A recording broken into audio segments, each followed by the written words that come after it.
Assalamualaikum warahmatullahi wabarakatuh. Bismillahirrahmanirrahim. Nahmaduka ya ghafur ya syakuru wa sholli wa sallim barik ala sayyidina Maulana Muhammad wa ala alihi wa sahbihi asmain nama ba'du. Teng ngerso para keluarga besar Kiai Haji Akil Sirot wabil khusus teng wau niki pernah paman kalian kula. Terus gada otoritas makso.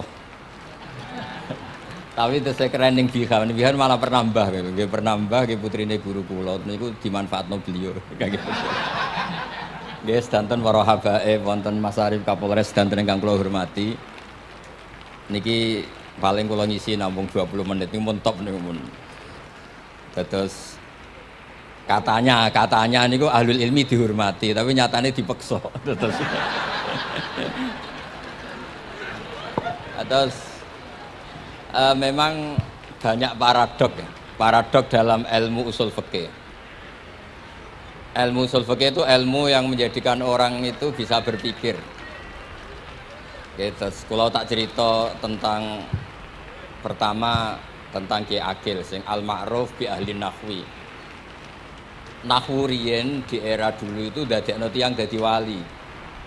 Sampai disebut hatta nahat qulubuhum li nahwihi famin azimi sya'nihi lam tahwihi. Terus orang-orang baik niku ketika wusul teng pangeran niku nyebut Allah la ilaha illallah mboten saged. Sagete namung nyebut dhamir sya'an niku hu. Akhirnya kathah toreko sing ha hu niku gara-gara ahli nahwu niku. Nah, disebut fa'uribat makna dhamiris sya'ni. Jadi ngelafatkan la ilaha illallah ndak bisa tapi hu bisa. Mergi ke Jawa ini tukang ngakali, terus hukum ini diakali. Sakjane teke hadis ini mangkana akhiru kalami la ilaha illallah dakhalal jannah. Tapi ada kekhawatiran pas la ilaha mati. Lan la ilaha mati rak radi kaya ateis. Ora ono pangeran maujud mati. Sampeyan kan gak iso janjian mbek Israil. Kan mboten saged weanan, mboten saged kong kali kong.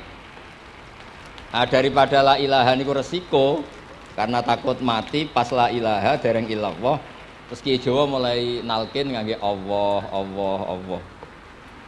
Tapi Allah sarasan itu tidak mewakili la ilaha illallah. Akhirnya diambil dhamir sya'an fa'lam annahu la ilaha illallah. Niku asal usul. Cuma kebetulan thariqah kita tidak jalur itu, tidak jalur yang lewat dhamir napa sya'an. Tapi sementing tadi dawuhe Kiai Mustafa, sementing kita tahu secara ilmu. Terus nomor kali cerita uzlah wow. Kalau memang benar-benar uzlah. Terus kalau nu diundang acara-acara publik, kemarin Habib Jindan gitu, hanya di halaqah ilmiah. Kemarin terakhir beliau ngerayu ini dari marrotan wahidah. Ini saya pegang. Dan itu dicatat di Loh Mahfud. Dan ciri utama kiai itu tidak membatalkan perjanjian. Jenengan dawuh marrotan wahidah Mas niku. Ben gelem. Terus ngaten kula cerita sithik tentang ilmu yang sering kula utarakan. Di antara kitab yang dipakai guru-guru kita sing dilanggengi Mbah Mun Maus niku kitab Ihya. Kula dari sekian cerita Ihya yang paling kula kenang niku bahwa ternyata Allah itu andaikan boleh dibahasakan niku cara berpikir tuh dalam bahasa tafsir disebut tanazul niku wong ben kaya orang kebanyakan. Saya ulang lagi supaya orang tuh kayak orang nopo kebanyakan. Ada dua ahli neraka yang dipanggil, yang satu ditakoki cung ning neraka piye rasane syarru makan mboten enak Gusti. Terus pangeran diken balik ya wis kono cung mlayu balik nang neraka. Niku tiange lari kencang sekencang-kencang. Semangate sumeneng ambek kon balik ning neraka. Ditakoki mbek pangeran, "Lho cung kon mara neraka kok seneng?" Kula nu pun kapok Gusti. Kula nu nyesal ketika di dunia nak jenengan utus niku lelat-lelet. Niki kula tobat dengan bukti dikan jenengan teng neraka kula mlayu. Lho nu pangeran akhire haru wong kok semangate mlebu neraka kaya ngono. Mergo diperintah pangeran. Ya dados niki ijazah jenengan akan mlebu neraka jenengan sing semangat nggih. Karena zaman ning donya sering diperintah Allah mboten napa? Semangat. Nah niku kemungkinannya dibarno, kemungkinannya dipanggil. Lah yang itu terus dipanggil oleh Allah. Ya wis kaya wong apik. Tak kongkon nurut tenan, semangat tenan, terus diken mlebu swarga. Nah niku ijazah pertama nggih. Dinaken mlebu neraka sing napa? Semangat. Sing kedua niku dipanggil ku plengakan lelat-lelet. Kados kula diutus Gus Mus niki nelpon.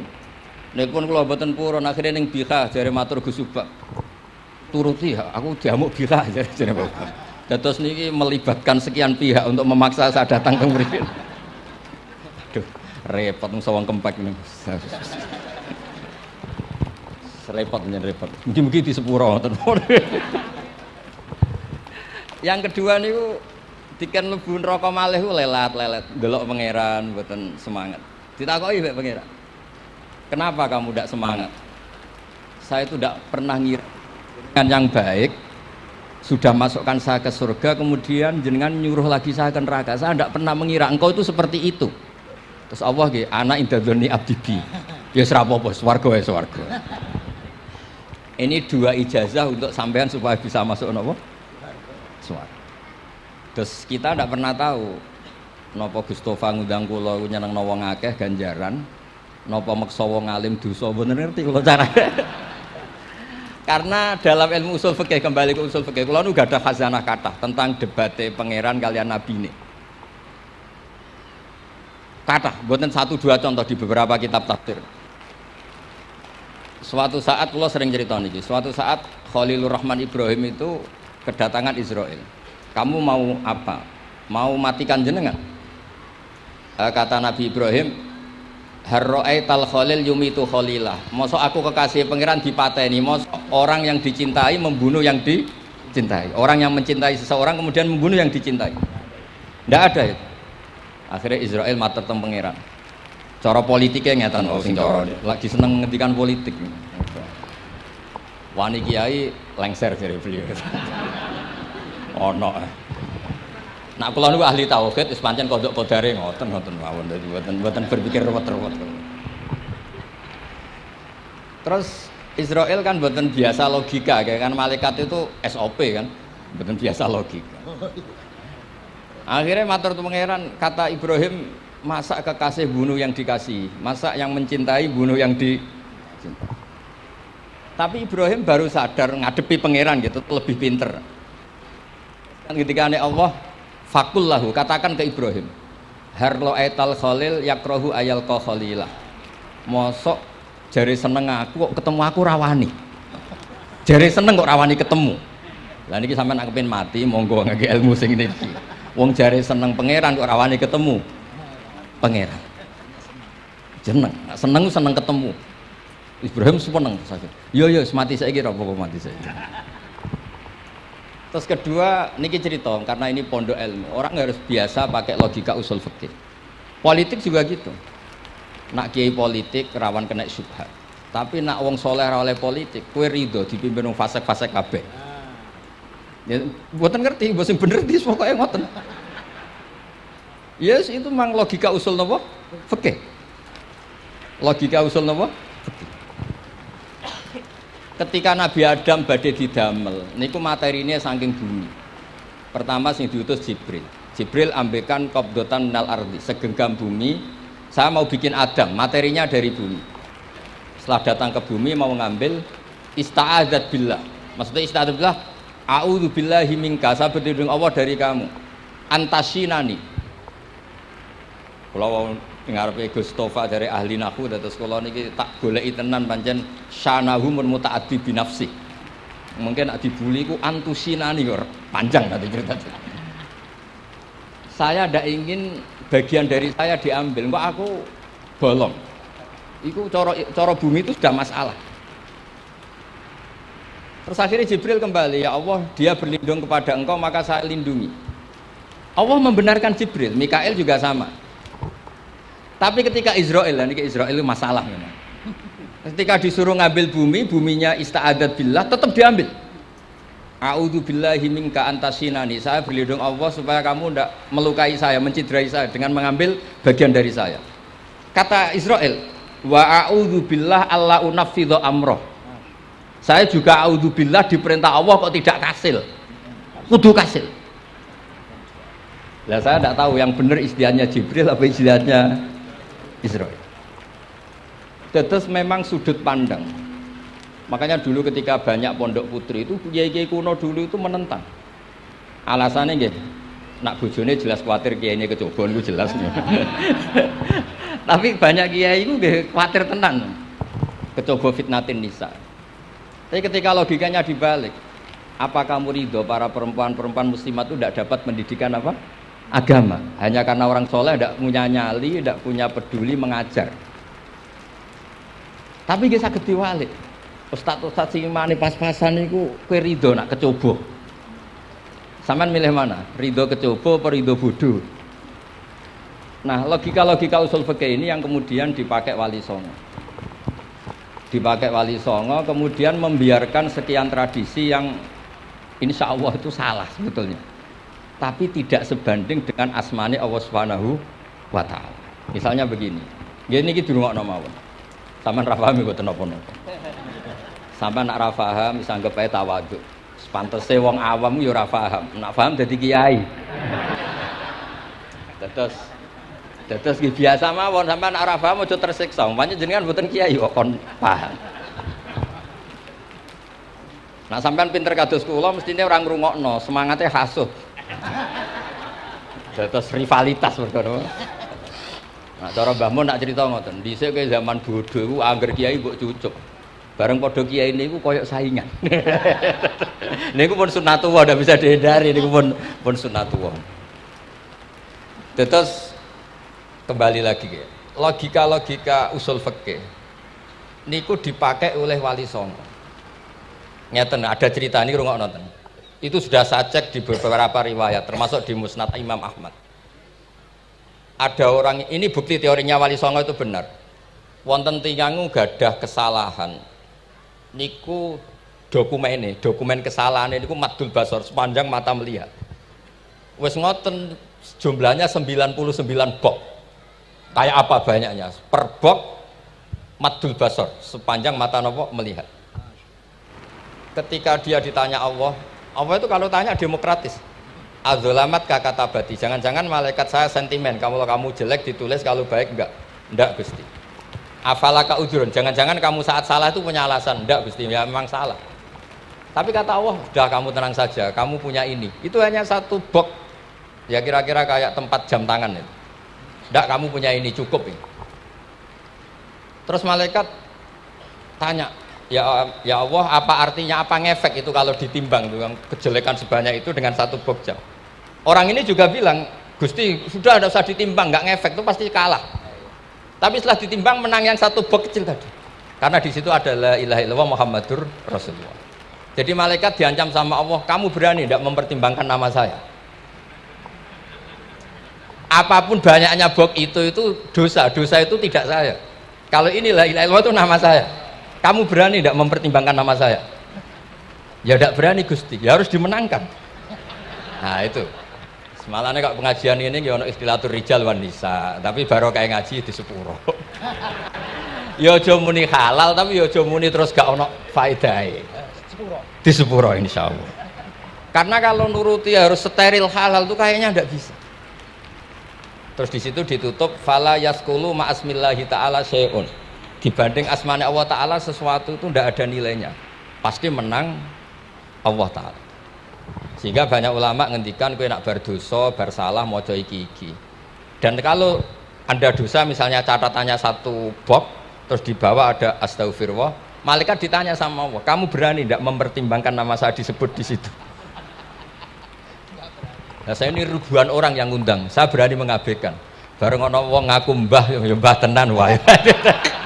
Ya terus ngoten, kowe wani gak mempertimbangkan Gustofa sing mantune Mbah Maimun. Ya. Semoga cara pandang malaikat nanti seperti itu. Tapi nanti kalau malaikat cara pandang, mbah kok tukang maksa putu. Itu mbah model opo. Nah, saya ini sudah ngalah satu kali. Berikutnya logika kedua yang insya Allah terbangun di kalangan malaikat, yaitu mbah ora oleh maksa napa? Putu. Ning dinggon mbah yang baik putune dolanan di Barno. Ini ora. Putu lagi asik-asik dolanan. Rene. Kon nyapu.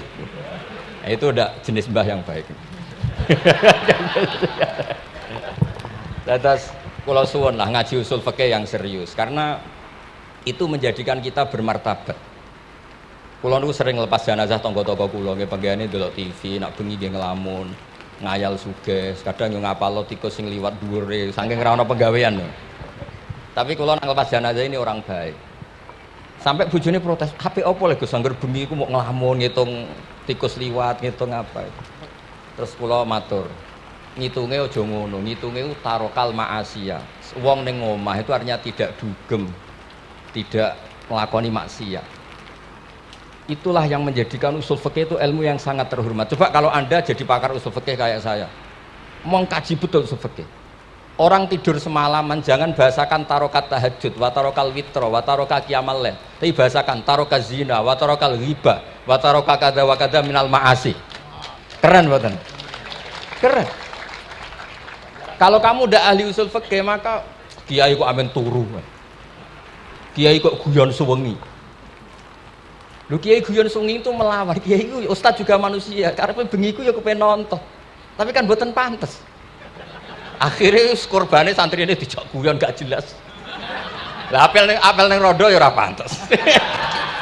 Nglawan nafsu iku berat. Carane ya dilalek-lalekno guyon iku.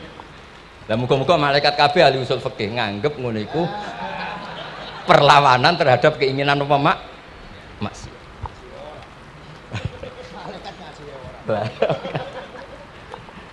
Makanya itu disebut di kitab usul fikih tentang usul itu izma min mubahin illa wa yatahaqqaqu bihi tarku haramim ma fa'il zamu minas sukun tarkul qatli wa minas sukut tarkul hibah. Tidak ada sesuatu yang mubah kecuali saat Anda lakukan, saat itu juga Anda meninggalkan keharaman. Maka sebetulnya mubah ini punya nilai yang luar biasa yaitu tarkul haram atau tarkul ma'asi. Jadi sawangane sampean nang omah kukar-kukur, mlebu metu, kukar-kukur meneh, mlebu metu, bariku turu angop, ngorok. Nah, semoga malaikat ini al-usuli sehingga ngitung itu hadza tarokal ma'asiya kullaha. Hebat. Ini orang yang tinggal napa? Maksiat. Kae nak malaikat itu jenis rada ekstrim. Alumni kempek suwengi ra tahajud ora witir ku alumni opo? Mulane kalau niku ngaji usul fikih terus supaya diperdengarkan ke malaikat. Supaya teorinya pakai usul napa? Fikih. Jadi kalau melihat kita melakukan mubah niku dihitung tarkul napa? Ma'as. Nah, ini pentingnya ngaji. Kula nate ditanya sama seorang dosen. Gus, masa iya Quran yang katanya mutu semutu-mutunya kemudian ada ayat kulu washrobu. Mosok urusan mangan, nggak usah disuruh orang juga makan. Terus kualitasnya kulu wasrobi itu di mana? Terus kalau jawab, terus sorokan yang penting wopo, rapat utawa seminar. Nggak ada rapat, nggak ada seminar itu kamu nggak mati. Tapi kalau nggak makan itu mati. Penting mana? Ya penting makan. Lah iya, jadi orang itu lupa. Kalau sesuatu yang seserius itu karena menjaga nyawa, yaitu makan. Terus karena makan tuh hal yang murah dianggap biasa, itu bahaya. Sehingga sebetulnya yang kita bisa jadi wali lewat hal-hal keseharian, tidak bisa jadi wali karena tadi. Saya punya hadis, ini mudah sekali untuk Anda jadi wali. Bahkan di atas wali lah. Inna woha ta'ala layardo anil abdi. Pakai inna masih pakai lam taukid. Inna woha layardo anil abdi ayyakulal aklata fayahmadahu alaiha aw yasroba syarba fayahmadahu alaiha. Allah itu sangat ridho ada orang makan satu asupan kemudian dia muji Allah. Loh, orang tidak punya alpat itu tidak mati, tidak punya tanah ribuan hektar itu tidak mati, tapi kalau nggak makan sesuap nasi mati. Penting mana? Penting makan. Tapi gara-gara kamu tamak untuk syukur nunggu punya alpat, untuk syukur nunggu punya tanah banyak. Anda ini bodoh. Mau syukur saja syaratnya kok banyak. Jadi sebetulnya kalau kita mau jadi wali itu cukup setiap makan itu kamu syukur. Fayahmadahu alaiha. Au yasroba syarba fayahmadahu alaiha. Makanya wali-wali dulu kalau didik raja yang sedang berkuasa itu ditanya. Kamu raja besar, punya pengaruh besar. Andaikan kamu di padang pasir dan kemudian Anda tidak mendapatkan air sama sekali. Apakah kamu menggantikan kerajaan kamu demi beli satu seteguk air? Iya, akan saya beli karena saya kalau tidak minum mati. La tafrah bimulkin la yusawi jar'atamain. Kamu jangan bangga dengan sistem kekuasaan yang tidak senilai dengan seteguk air. Orang nggak jadi raja itu nggak mati, tapi kalau nggak minum mati. Terus akhirnya dosen itu tahu, wah berarti kulu wasrobu itu luar biasa Gus, ya, sangat luar biasa. Makan dan minum itu luar biasa. Makanya terus ada kiai mertamu mangan. Kalau tadi baru datang kon mangan, di sini ya ada mangan. Ya sanggep aja itu proses jadi wali ngoten mawon. Jadi segampang itu jadi wali. Nah kemudian gara-gara torekoh terus jadi wali ku repot kon maca 10.000 wiridan kon opo. Kesuwen nih cara-cara kesuwen. Karena ini partai gak torekoh tadi. Dulu abahnya Mbah Maimun Mbah Zubair itu kalau disuruh wiridan lama-lama itu nggak mau. Sementing diridani pangeran, maca kok akeh-akeh. Nah, itu partainya partai ahlul ilmu. Ya partainya partai ahlul apa? Ilmu. Nah kemudian karena saya ini nekuni tafsir ya, itu saya kepengen ya menggerakkan supaya ilmu Quran itu menarik. Caranya apa? Cari sisi ekstrimnya. Kalau bolak-balik, kenapa sih orang nggak janggal? Nggak janggal itu udah iskal. Quran itu kan kalamu Allah. Saya lagi Quran itu kalamu Allah. Masa iya Allah yang Tuhan kemudian ngendikan iya kana budu wa iya kanas tai. Kepadamu aku menyembah. Masa Allah ngendikan gitu pada kekasihnya Nabi Muhammad. Padahal Allah itu al-ma'bud bukan abid. Allah yang disembah bukan yang menyembah. Semua ahli tafsir, saya bukan bilang sebagian, semua ahli tafsir pasti ngendikan begini. Wa yuqaddaru qabla qaulihi ta'ala iyyaka na'budu qulu. Sebelum iyyaka na'budu itu ada kata yang disimpan yaitu qulu. Jadi iyyaka na'budu itu betul ngendikannya Allah, cuma sudah dikasihkan Jibril kepada umatnya Rasulullah. Jadi Jibril bilang gini ke Rasulullah Muhammad, qul iyyaka na'budu. Kemudian Nabi juga bilang ke umatnya qulu iyyaka na'budu. Jadi ini kalamu Allah yang sudah milik kita. Nah berhubung milik kita, kita sah mengatakan iya karena kalau tidak janggal, masa iya Allah berdoa ihdinas siratal mustaqim, tunjukkan kami jalan yang benar. Lalu kalau ihdinas siratal mustaqim kalamu Allah berarti kan Allah yang berdoa. Nah, sehingga semua tafsir bilang sama, wa yuqaddaru qabla qauli ihdinas siratal mustaqim qulu. Nah, terus ada mufassir lain bilang jangan mulai iya karena butuh ya semuanya, mulai bismillah, qulu bismillahirrahmanirrahim. Masa iya Allah sendiri yang bilang bismillahirrahmanirrahim. Nah, dengan tafsir seperti ini terus kita akhirnya lagi-lagi kembali ke usul fikih, kembali ke balaghah, kembali ke nahwu. Kalau enggak, ya Anda akan menafsiri Quran pakai logika Anda sendiri. Sampai ada mungkirus sunnah. Pokoknya sementing kembali ke Quran. Orang roh Quran itu kayak apa? Saya kemarin ngaji di Sedan di daerah saya bilang, Sayyidina Umar itu Islam sebelum minta hidayat. Khalid bin Walid ya Islam sebelumnya ya tidak minta hidayat. Lah itu kan janggal, padahal katanya Quran itu hudal lil muttaqin, petunjuk bagi mereka yang takwa. Padahal tidak ada sabkut takwa untuk Umar. Umar tidak pernah takwa, tapi nyatanya Islam. Bahkan dia masuk ke rumahnya Zaid bin Arqam itu mau bunuh Nabi, mau nyari Nabi, bukan mau Islam. Tapi ketika dengar iparnya membaca Toha ma anzalna alikal Qur'ana litasqa, kemudian dia masuk Islam. Lalu gimana tentang hudal lil muttaqin, petunjuk bagi mereka yang takwa? Banyak ulama yang mengatakan lil muttaqin itu balaghahnya lil iktifa, lil muttaqina wa ghairihim. Jadi Quran itu petunjuk bagi yang takwa dan yang tidak takwa. Dan itu di bahasa Arab sah. Di bahasa Arab sah. Misalnya gini ya, kalau sampean punya ponakan dolan, cong-cong nang mangan. Ya maksudnya ya mangan mbek ngombe, mangan tok seretan mati kan. Itu kan satu paket. Sarobila taqikumul harra wal barda. Pakaian yang melindungi dari panas, di situ nggak disebut wal barda, tapi artinya juga wal barda. Karena kalau tidak diartikan lil iktifa, nanti Quran itu memberi petunjuk bagi yang sudah muttaqin, corong doang nguyai segoro, wis takwa kok. Nah ini kita butuh ahli tafsir yang al-usuli. Karena itu yang menjadikan Quran punya kualitas lagi. Seolah lagi punya kualitas lagi. Kalau ndak, Quran tuh kayak biasa-biasa saja, kayak tadi kulu wasrobu kayak dan seterusnya dan seterusnya. Jadi kalau suwun barokahnya hormat sama orang alim kados Ki Akil, Ki Siras dan tenaga keluarga mriki. Orang menghidupkan logika ilmu lagi. Jadi kalau seneng lah nak dalam Gusmus ahli ilmu boten krono niat fakir boten. Biar sampean ngerti lah kalau ngadepi ahlul ilmi itu pun boten level. Ahlul ilmi itu kalau punya logika itu tidak bisa dibantah. Saya beri contoh sekian contoh yang nyata yang diajarkan Rasulullah SAW. Nabi itu pernah mau dipermalukan orang karena Nabi ngendikan la adwa wala tiarata, tidak ada penyakit menular. Terus ada orang iseng kok onta yang kena kudisen itu dijejerkan yang waras ikut kena kudisen. Terus orang ini tanya, ya Rasulullah ini tadi sehat, tapi kena onta yang kudisen ikut kudisen. Nabi tanya lagi, faman a'dal awal, yang kudisen pertama ketularan siapa? Wah itu dari Allah ya, maksud saya seperti itu. Jadi ada terus orang-orang kafir itu cara berpikir aja alal alihata ilaha wahida inna hadalah syai'un ujab. Muhammad ya tentu mereka masih jangkar. Muhammad problem kita ini banyak. Kalau Tuhannya satu tidak cukup. Ada problem kredit macet, ada problem macam-macam kan, utang piutang macam-macam. Kalau Tuhannya satu tidak cukup. Kita butuh Tuhan banyak karena problem kita banyak. Lalu Nabi mengajarkan mereka apa logika yang dibangun. Kalau kamu jadi buruh, kemudian majikan kamu banyak, semuanya merintahkan kamu bingung nggak?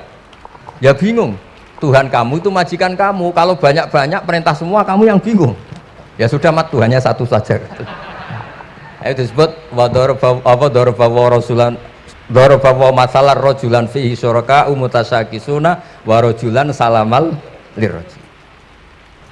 Nah sekarang itu kita ini mulai kehilangan fatonahnya Rasulullah SAW. Nabi dulu itu kalau nerangkan ilmu itu logikanya gampang sekali. Logika yang dibangun itu gampang sekali. Ada orang cerita, ya Rasulullah saya ini ada sekian anak saya, yang paling saya cintai satu. Apa saya boleh melebihkan yang paling saya sayangi dalam pemberian? Nabi jawabannya itu tidak langsung jangan enggak. Apakah kamu berharap bahwa mereka semuanya baik ke kamu? Iya semuanya saya ingin baik ke saya. Ya kalau gitu jangan ya. Kan tidak fair kita mengunggulkan yang satu, melebihkan yang satu, sementara kita berharap semuanya baik. Itu tidak fair kata Nabi. Jadi dulu Nabi itu, terus ini yang cerita fikih. Dulu Ahlul Madinah itu mangga, itu masih pentil sudah dijual. Pentil dijual harganya 2 juta. Masa iya pentil harganya 2 juta? Karena dengan asumsi sudah jadi mangga. Tapi ketika Nabi datang di Madinah dan penduduk Madinah itu abkhosna sikailan, orang paling buruk dalam pertimbangan dalam jual beli. Nabi cara ngendikan itu unik. Ara'aitum law anna waha yamna'us samra fabima yastakhillu ahadukum mala akhi. Kalau pentil ini ternyata kena angin terus kemudian tidak jadi buah, lalu kamu nerima uang 2 juta itu atas nama apa? Atas nama beli pelem, nyatanya belum jadi mangga. Mosok kalau pentil seharga 2 juta. Semenjak itu terus Ahlul Madinah sadar kalau jual buah itu nunggu ba'da buduwi solahiyah, setelah samroh ini berbentuk. Tapi Nabi tetap ngendikannya pakai logika. Nah sekarang banyak kiai yang sidik-sidik neraka, sebenarnya Nabi itu ngajari logika. Ada pemuda dia itu hipersek, mau masuk Islam tapi tetap boleh bebas. Saya ini ingin Islam tapi jangan larang seks bebas. Wah itu sahabat semuanya melarang ketemu Nabi karena ini ngawur betul, masa pamit Islam kok. Tapi setelah gaduh, Nabi tanya, kenapa gaduh? Ada pemuda mau masuk Islam tapi yasta'izinu fi zina, dia minta izin supaya tetap boleh zina. Kata Nabi, suruh saya ke sini. Setelah datang di depan Rasulullah, logika yang dibangun Nabi itu luar biasa. Atuhibbuhu li bintik. Kamu suka punya anak putri kemudian jadi demenannya orang laki-laki hidung belang. Ya enggak, saya bunuh orang itu. Andaikan itu ke ibu kamu, saya bunuh orang itu. Atuhibbuhu li bintik, atuhibbuhu li ummik, atuhibbuhu li ukhtik, atuhibbuhu li kholatik. Kamu suka punya anak putri yang jadi demenannya orang? Ya tidak suka ya Rasulullah. Kamu suka kalau punya ibu didemeni orang banyak? Ya tidak suka Nabi. Sampai otaknya itu yastakbihu zina, sehingga otaknya itu wah zina itu buruk betul. Akhirnya ya Rasulullah sudah saya mau se-Islam tanpa zina-zina. Karena logika yang dibangun Nabi itu luar biasa. Nabi pertama mengingatkan atuhibbuhu li bintik, atuhibbuhu li ummik, atuhibbuhu li ukhtik, atuhibbuhu li kholatik. Sampai dia ini nggak bisa apa-apa. Sudah Nabi sudah. Jadi logika ini yang harus kita waris. Lagi-lagi kembali yang bisa waris itu ahlul ilm. Sama itu kan kayak diskusinya Nabi Yahya dan Nabi Isa. Nabi Yahya itu suka berkawan orang-orang soleh. Setiap berkunjung di mana itu nyari yang orang-orang soleh. Ditanya kenapa kamu berkawan orang soleh? Ya berkawan orang soleh itu asik. Tapi kalau Nabi Isa enggak. Kalau ada desa-desa yang masih hitam, masih merah itu dikunjungi, kemudian dibina. Ditanya sama Nabi Yahya, lima anda tanzilu ala syirarin nas. Kok kamu kumpul orang-orang yang kayak gitu? Jawabnya beliau, innama ana tabibun udawil mardo. Di mana-mana Nabi itu ya dokter. Di mana-mana dokter nyembuhkan yang sakit. Jadi dulu logika kebalikan itu dibangun sehingga dulu ulama khilaf itu ikhtilaful a'immah apa? Rahmah. Masyhur itu. Saya sering cerita dan itu ada di kitab Khilyatul Auliya. Nabi Yahya itu lebih ceria. Nabi Isa itu agak sering cemburut. Atau kebalikannya, pokoknya yang satu tuh mali aro ka'abisan. Ka'annaka taqnatu min rahmatillah. Kamu kok sering cemburut, seakan-akan rahmat Allah itu terbatas, wong kok raiso syukur. Yang satu gojlok, mali aroka dohikan ka'annaka ta'manu min makrillah. Kowe kok guya-guyu, kok bebas kok neraka wae gitu. Nah sehingga ya itu tadi sudut pandang. Makanya saya sering cerita dulu kalau Said Abdul Al-Haddad itu tanya, "Cung kowe ngaji sapa?" Ngaji si A. Kiaimu tahu nangis? Ndak. Ojo ngaji, kiaimu ati atos, kiai kok ora iso nangis. Tapi kalau Abdul Hasan Asadili kebalikan, cung kowe ngaji sapa? Ngaji si A. Kiaimu tahu guyu nak ngaji, mboten nate. Ora usah ngaji wong ora iso syukur. Jadi nah itu yang akhirnya menjadi keseimbangan khaufau wa tama. Ada khauf, ada apa? Roja. Sehingga karena sudut pandang itu nggak bisa dihilangkan, sawalan nggak bisa dihilangkan. Ini yang sering diceritakan Ki Said, kakaknya ini. Dulu Muhammad bin Hasan Asy-Syaibani, Imam Syafi'i itu lama sekali beliau jadi ulama top yang suka fikir. Dianggap fikir itu aman, ngeringankan hisab. Enggak jenengan fikir yang dihisab malaikat apanya kan? Kan nggak bisa ngisab jenengan. Apa saja tidak punya. Punyanya problem. Nah, setelah ngaji sama Imam Malik, Imam Syafi'i tanya, yang ilmunya setingkat jenengan siapa? Kata Imam Malik, sebetulnya Abu Hanifah, tapi orangnya sudah meninggal, tapi ada muridnya namanya Muhammad bin Hasan Asy-Syaibani. Kamu ke sana dari Madinah ke Irak, dulu tempatnya di Baghdad. Setelah di Irak, Muhammad bin Hasan Asy-Syaibani itu kalau ngitung uang tuh di meja, emasnya tuh banyak, uangnya banyak, dia hitung di meja, malah kaget. Saya ini gedeng kiai, kedunyan ini ketemu kiai, kedunyan. Ya karena Muhammad bin Hasan Asy-Syaibani itu wali, kamu tanya, kamu heran ya ada kiai kaya? Iya. Ya sudah, kekayaan ini kasihkan orang fasik biar dipakai demenan, dipakai mabuk, dipakai ini. Terus, ya jangan, kalau kena orang fasik bahaya, jenengan saja. Semenjak itu Imam Syafi'i mulai rodok seneng duit. Jadi ada ceritanya, kok diangen-angen, nah terus keterusan umatnya kayak gini-gini itu. Jadi ini cerita nopo istihad apa? Cerita nopo istihad. Sama pangkat juga sama. Gue seneng nak orang soleh-soleh tidak ikut ngurus negara ini. Mau dikemanakan negara ini. Tapi ada yang berpikir, gue seneng nak orang soleh terkontaminasi.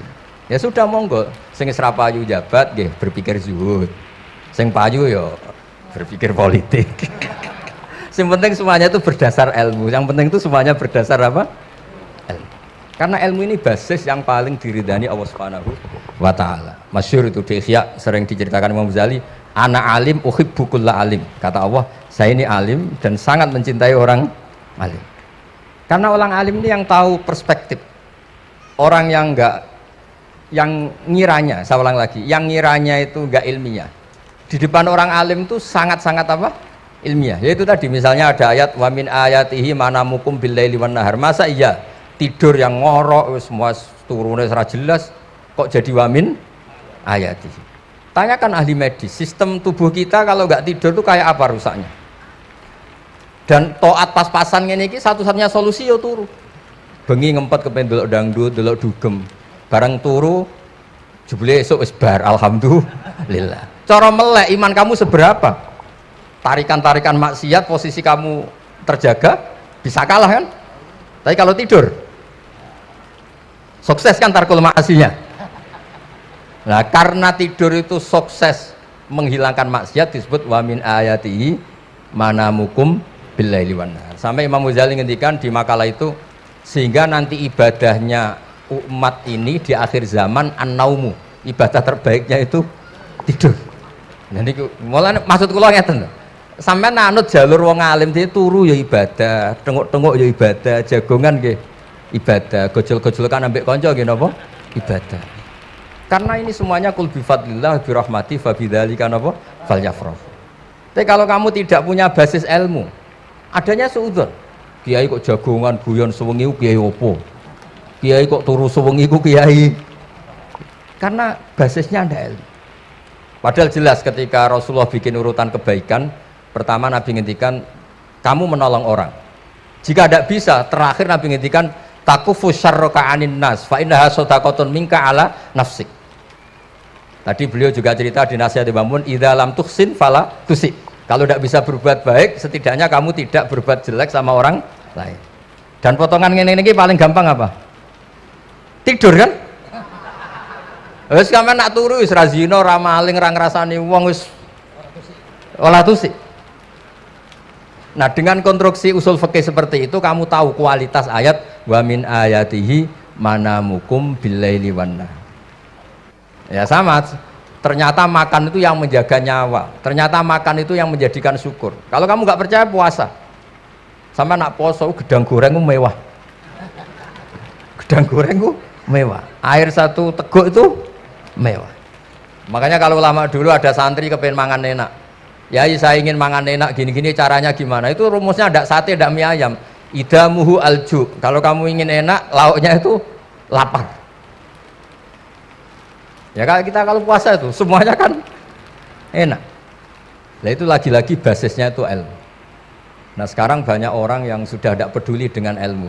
Kayak ijazah dilakoni kan. Jadi kayak wiridan la ilaha illallah itu sebetulnya harus dibarengi dengan ilmu. Ini yang terakhir supaya nggak lama-lama. La ilaha illallah itu basisnya ilmu. Surga yang begitu mewah itu dibikin juga bagi yang melafadzkan la ilaha illallah. Neraka yang begitu ekstrim sampai kalau benda dijatuhkan dari atas ke neraka itu sampai bawah nunggu 70 tahun. Bisa kamu bayangkan kalau kamu di dalam naiknya susah itu. Ini dijatuhkan ke neraka itu sampai bawah nunggu berapa? 70 tahun. Loh, neraka sebegitu ekstrim itu dibikin untuk yang menolak la ilaha. Berarti kalimat ini kalimat spesial. Kalimat yang neraka dibikin ya atas nama itu yang menolak, surga dibikin juga atas nama itu yang menerima. Itu satu saktinya la ilaha illallah. Sakti kedua, orang kafir 70 tahun ngelafatkan la ilaha illallah sekali langsung dihukumi mukmin. Yughfar lahum ma qad salah. Qul lil ladzina kafaru iyantahu yughfar lahum ma qad salah. Orang yang melafatkan la ilaha illallah Muhammadur Rasulullah itu dosa 70 tahun kafir itu hilang semua. Tapi gara-gara ada ilmu terus diumumkan tahlil dening Kiai Haji Niam mesti sing mburi wah sewi mesti. Padahal kalau kamu tahu ilmunya tadi ini kalimat yang luar biasa. Kalimat yang bisa melebur dosa. Bahkan dalam madzhab Sadiliyah itu unik. Kalau kamu wiridan la ilaha illallah itu jangan istighfar dulu, istighfarnya belakangan. Alasannya Abdul Hasan As-Sadili itu fa'lam annahu la ilaha illallah wastaghfir li dzambik li hadil kalimah.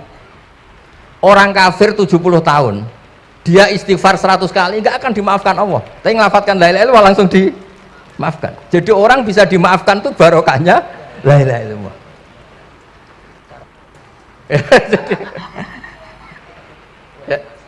ya kan? Jadi orang kafir 70 tahun wirid istighfar 100 kali atau 1000 kali dimaafkan enggak? Enggak kan? Tapi kalau membaca la ilaha illallah dimaafkan. Jadi istighfar tuh ngefek positif itu kalau dibarengi la ilaha illallah. Makanya wastaghfir li dzambika bihadil kalimah. Kamu boleh istighfar berdasar hadil kalimah, berdasar la ilaha illallah. Tapi terus kemudian ya thariqah itu banyak, itu urusan rasa. Justru karena la ilaha illallah kalimat thayyibah harus disucikan dulu. Caranya istighfar dulu. Nah itu ya itu urusan monggo lah. Tapi apapun itu basisnya harus napa? Ilmu. Basisnya harus ilmu. Jangan malah sentimen. Wong di kuburan wiridan la ilaha dihukumi kafir. Nah, itu kan aneh. Wong kalimat ini yang kafir saja menjadi muslim, sekarang yang muslim menjadi kafir. Itu paham kok seaneh itu itu kan. Ya karena basisnya ada ilmu tadi. Coba kalau basisnya ilmu. Itu kan aneh betul. Hadil kalimah kalimatun soro bihal kafiru musliman. Fakaifa sorol muslimu bidzalika kafiron. Ini kalimat yang kafir saja menjadi muslim. Masa dengan kalimat yang sama yang muslim menjadi aneh enggak? Aneh. Jadi kalau suwon pokoknya basis ilmu harus sekuat-kuat. Ini caranya gini nagih kiai kon sregep mulang ojo politik terus ngoten. Tapi politik ya bagian dari ilmu, wis ra iso diterangno les. Nggih ngoten mawon. Assalamualaikum warahmatullahi wabarakatuh. Sik Gus, aja lunga dhisik. Iki wong semuanya sudah tahu sampean alim, menerangkannya enak, fikhan wa usulian wa tafsiran. Cuma mereka yang tanya itu biyen belajar piye kok iso alim kaya ngono, ya kan? Nah, terangkan Gus, terangkan. Mati.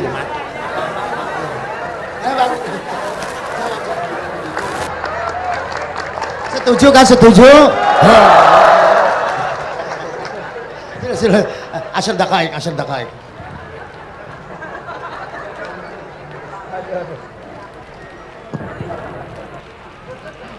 Andaikan pertanyaan itu ke Mbah Mun, mungkin jawabnya gurune sopo.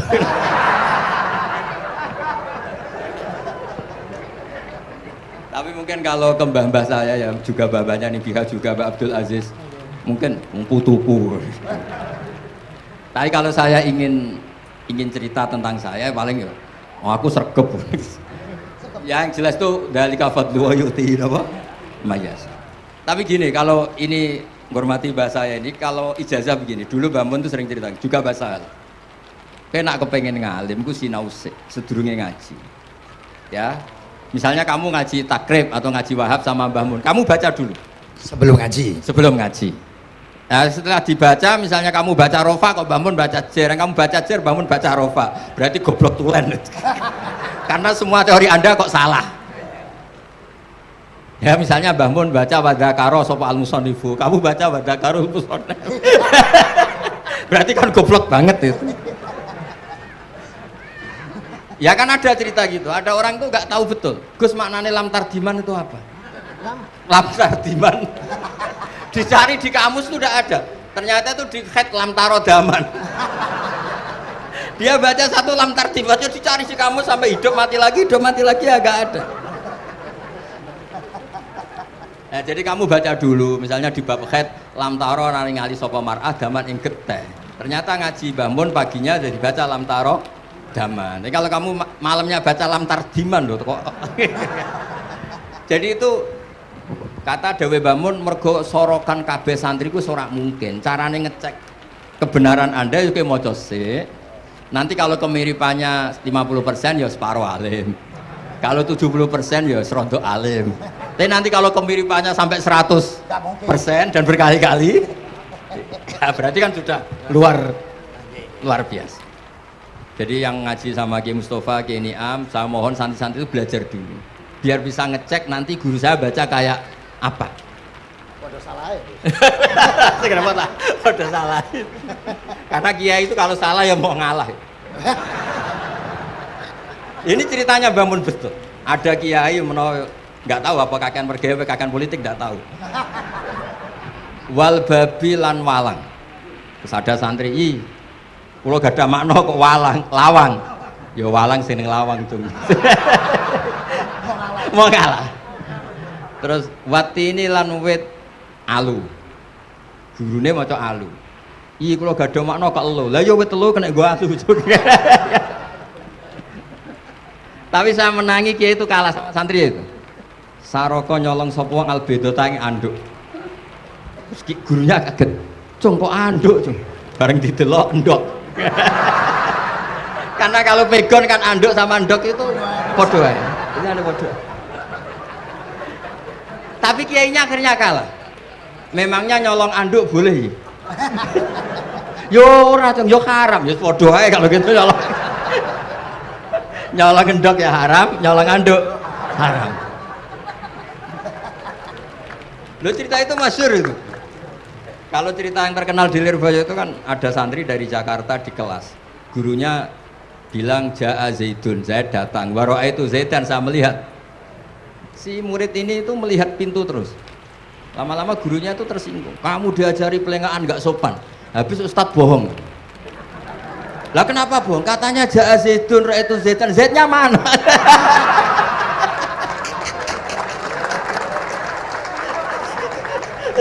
Dia nggak ngerti. Zaid datang, saya melihat. Mana orangnya kok dibahas-bahas terus itu. Ya, jadi yang serius tadi, kalau sampean ingin nguji kualitas Anda, makanya saya dulu itu pede baca kitab di depan Mbah Mun karena ya ngecek.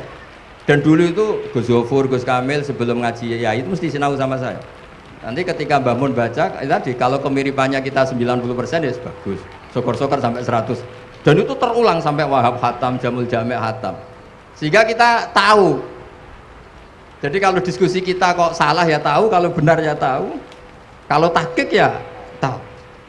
Biasanya kalau tahqiq itu Mbah Mun karena takut nyalahkan kiai-kiai Jawa, kalau baca 2 kali, misalnya begini, Yasmalu, kadang diwaca Yasmilu ya apa-apa nggih Jawa wae gitu. Karena kalau kita memaksakan sampai benar seperti di kamus, kayaknya kalau kiai Jawa itu berat sekali. Dumeli bojo bolak-balik wis mesti ora goblok wis apik lah. Karena kalau baca tahqiq itu kan butuh kamus. Yang benar itu Yasmalu misalnya. Tapi kan populer juga orang baca Yasmilu. Saya itu menangi loh, Kiai Jawa dulu baca Simai itu menangi, Masdar Simai. Lama-lama setelah banyak alumni Al-Azhar terus berdasar kamus baca Samai semua sekarang. Saya menangi Kiai itu baca Dilalah. Lama-lama karena sekarang udah banyak punya kamus, baca Dalalah. Fa'alah. Jadi Kiai itu juga kadang-kadang keteror muridnya.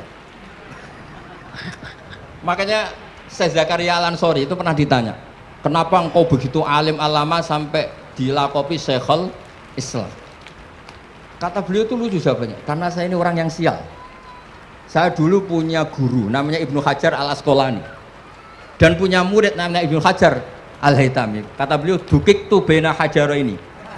Saya ini digebek 2 batu.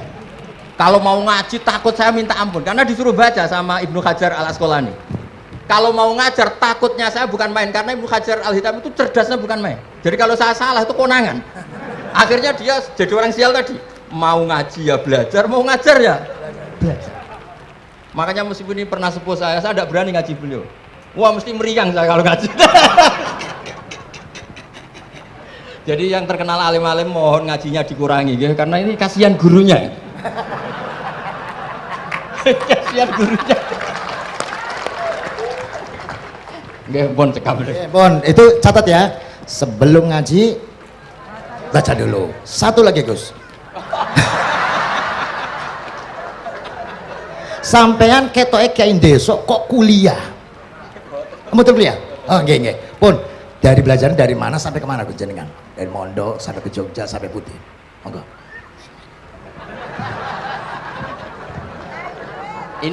Ini karena sesuai kontrak, nggak boleh nyulayani janji sekali aja Sekali tak tekno Gus. Jadi sebetulnya kalau di ilmu, saya kan sering ketemu ahli geologi, ahli sosiologi. Sebetulnya di ilmu kita, saya kan lama di Jogja dan itu yang saya pakai juga ilmu zaman di pesantren. Misalnya sosiologi itu kan ada mukadimahnya Ibnu Khaldun. Itu kan teorinya luar biasa. Misalnya begini, kenapa Rasulullah itu harus dari suku Quraisy, suku yang sangat terhormat di Mekah?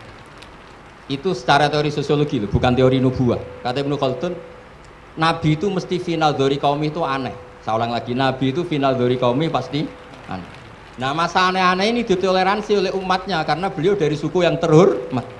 Coba kalau dia dari suku, beliau dari suku yang hina, pasti pas aneh-aneh langsung diadili. Ya kalau di NU lah, ndak Gus Dur kok bikin aneh-aneh di NU kan langsung tuntas. Tapi berhubung Gus Dur cucu Mbah Hasyim, orang itu mentoleransi, bahkan mengira jangan-jangan teori beliau lebih baik ketimbang kita. Nah makanya terus kata Ibnu Khaldun, ma ba'atsallahu nabiyyan illa fi mana'atin min qaumin, tidak ada nabi diutus kecuali dari kaum terbaik, supaya masa-masa transisi ini nggak ada perlawanan. Nah, itu namanya sosiologi. Sehingga beliau ngendikan, ini versi tarikh bukan versi Ibnu Khaldun saja. Ketika sahabat disuruh hijrah karena disakiti orang kafir Quraisy, lah engkau sendiri ya Rasulullah, saya ini orang Quraisy, nggak akan ngalami yang seperti Anda alami. Nah itu namanya sosiologi. Begitu juga matematika. Saya sering ketemu pakar matematika dari UI, dari UGM. Misalnya bilang zakat kan 2,5% misalnya zakat tidak. Saya bilang kalau ngitung itu porogapit, padahal kita zaman sekolah porogapit itu pantangan. Tapi saya bilang saya punya matematika lebih cepat. Apa itu Pak Pak? Kalau manggil saya Pak. Kalau di kitab disebut rubu'ul usur apa? Jadi bertahap. Misalnya 1 juta, usurnya akan 100.000. Setelah 100.000 rubuknya 25.000. Itu kita tidak usah pakai catatan bisa. Nah itu matematika Arab. Makanya orang Arab tuh nggak bisa nulis, tapi matematikanya cepat karena bertahap. Misalnya 1 miliar ya cari aja usurnya 100 juta. Berarti rubuknya 25 juta. Berarti 2,5-nya 1 miliar itu 25 juta. Tapi kalau orang Arab bilang itu rubul usur. Diusurkan dulu baru dirubuk. Misalnya 6, 2/3 6 berapa? Orang Arab bilang sulusan. 6 sulusnya 2. Sulus 2 kali berarti 4. Sama misalnya zakat zuro. Zakat zuro itu kan al usur sama nisful usur. Berarti misalnya kalau tidak disirami ya, tidak biaya, zakatnya itu 10%, berarti per 100 10. Nah sekarang kalau 10 ini kan berarti 1/10. Lah nanti kalau disirami pakai biaya namanya nisul usur, berarti 5. Jadi orang Arab itu nggak mau langsung bilang 5 karena kalau 100 dibagi 5 itu jadi 5 itu mikirnya panjang. Jadi diusurkan dulu terus nanti dibilangkan nisful usur. Nah, jadi ilmu khazanah kita ini sudah luar biasa. Nah, itu makanya terus orang Arab kalau ngitung matematika itu tidak usah tulisan, tidak usah porogapit karena bertahap tadi. Jadi misalnya 2,5 bahasannya apa? Rubu'ul usur. 1 miliar usurnya berapa? 100. Rubuknya berapa? 25. Nah ini semoga buatan ngingkari janji. Wassalamualaikum warahmatullahi wabarakatuh. Matur. Sebetulnya masih ada satu lagi, cuma ampun. Beliau adalah sangat hafal dengan Nu'util Masyayikh. Artinya sebutan. Kenapa Imam Ghazali itu Syekhul Islam? Hujjatul Islam. Kenapa Imam Anu Syekhul Islam? Kenapa Imam Anu, sahabat Anu, kok ada Saifullah, ada Asadullah? Itu biar alih sekali. Karena ini belum tuntas, jadi ya berikutnya insya Allah. Kita mentong akak ya Allah, moga-moga Gus Bah gelem kok ndonga. Jajal dongane Gus Bah karo donga sampean mandindi kira-kira. Matur nuwun Gus, matur Sayyid, matur nuwun, sangat matur nuwun, sangat Masya Allah. Niki jelas Gus Bah itu enteng, cepet itu diterimanya ku, apa jenenge keterangannya cepat dan sebagainya cepat. Jadi enggak ada kayak yang jelimet. Tak kira apalagi saya mendengar dianya saja nggak paham kok. Nah itu. Nah demikian matur nuwun, sampean kudu matur nuwun sangat wong sing lagi uzlah ora gelem. Luar biasa kita hanya dawuh selanjutnya kata mawon Gus. Kula sak sedulur sak santri-santri nek pas jenengan donga pas uzlah njaluk ditongakne ngoten mawon. Nggih, ngoten mawon pun nggih. Sapa sing اللهم صل على سيدنا محمد وعلى أجمعين الحمد لله رب العالمين اللهم ربنا ظلمنا أنفسنا وإن لم تغفر لنا وترحمنا لنكونن من الخاسرين اللهم يا فتاح يا خير فاتح افتح قلوبنا واشرح صدورنا واجعل علومنا نافعة واجعل أعمالنا صالحة واجعل ذرياتنا طيبة واجعل حياتنا حياة مطمئنة مرزوقة سالمة من الآفات والبلايا برحمتك يا أرحم الراحمين اللهم يا لطيفا بخلقه ويا عليما بخلقه ويا خبيرا بخلقه وطف بنا يا الله في قضاء حوائجنا كلها من حياة الدنيا والآخرة يا لطيف يا عليم يا خبير لا إله إلا أنت سبحانك إني كنت من الظالمين لا حول ولا قوة إلا بالله العظيم صلى الله على سيدنا محمد الحمد لله بالعالمين الفاتحة